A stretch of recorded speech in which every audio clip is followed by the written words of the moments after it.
Ayun sa baba yung Luneta. And yun yung court kung saan kami naglalaro. Medyo kakaiba yung trip namin ngayong araw. 50 floors yung aakyatin namin. Kaya pa? After ng 12, 14 agad.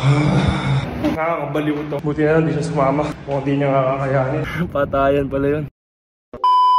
Yo, what's up mga sir? Namumula pala ilong ko. Pero yun, nandito kami ni Zachary. Ayan.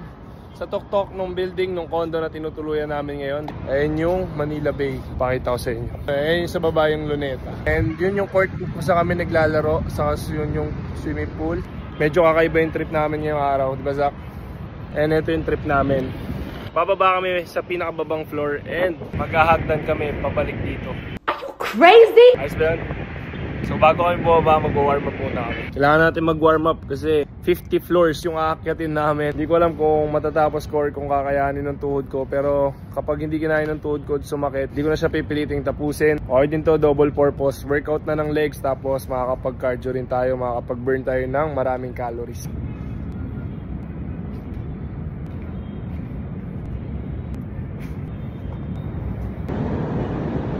Yung bababa na kami ni Zach. Siguro kunin na rin natin yung parcel ko sa baba. Dapat tatlo kami eh. Kaso si Adolf, nung sinabi ko sa kanya yung idea, kinabukasan, gumising siya maaga, tapos ginawa niya na mag-isa. Ewan ko, may pagkaganon, may topak talaga yung kapatid ko na yun eh. So yun, dahil doon, dalawa lang tuloy kami ni Zach ngayon. Sabi niya inabot daw siya ng 10 minutes para tapusin. So tingnan natin kung kakayanin din namin ni Zachary ng 10 minutes. Tingin mo kaya natin? Kaya? 50 floors yun, aakitin natin. Kunin muna namin yung parcel sa P2. Tapos bababa kami ng P3. Doon kami mag-i-start. Marami pala to. Pero magaan lang naman. So pwede natin isama paakyat. So yun, nandito kami sa P2 or parking 2. And meron pang P3 yung pinakamababa. Bababa lang kami ng isa pang floor bago kami mag-start paakyat hanggang tuktok. So yun, dito na tayo. Ano, ready ka na? Puro paakyat na yan. Huwag mo to. Sige na. Tara, unahan mo. First step. Sinilip kung gaano kataas yung aakyatin nyo. Ayla. Tara, start na rin tayo. Nga pala, nag-start kami ng 2:35. Tingnan natin mamaya sa taas kung anong oras kami matatapos. Sabi ni Adolf, 10 minutes. 3 floors pa lang, hinihingal na ako.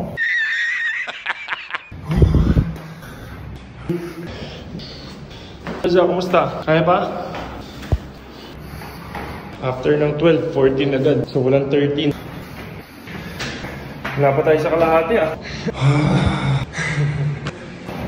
Nararamdaman ko na yung alay. Nihingal na rin.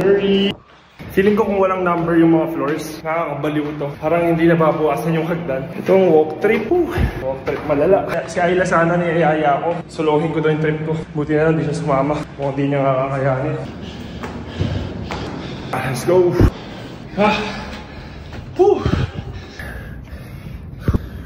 So sakto nga, natapos kami, nag-start kami ng 2:35, natapos kami ng 2:45. And trial lang to. Ang gusto kong ma-achieve namin, paunahan kami makaakyat dito. So yun, hindi nalakad yun.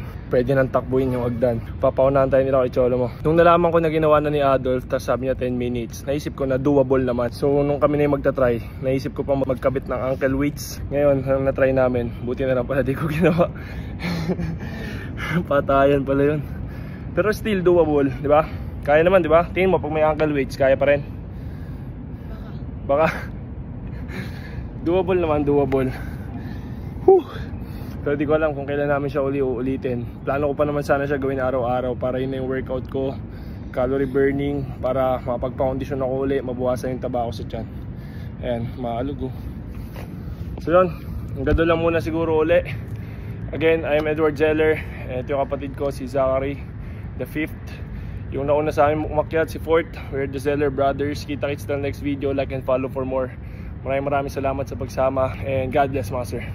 May isang parcel pa rin pala sa baba. Balikan natin.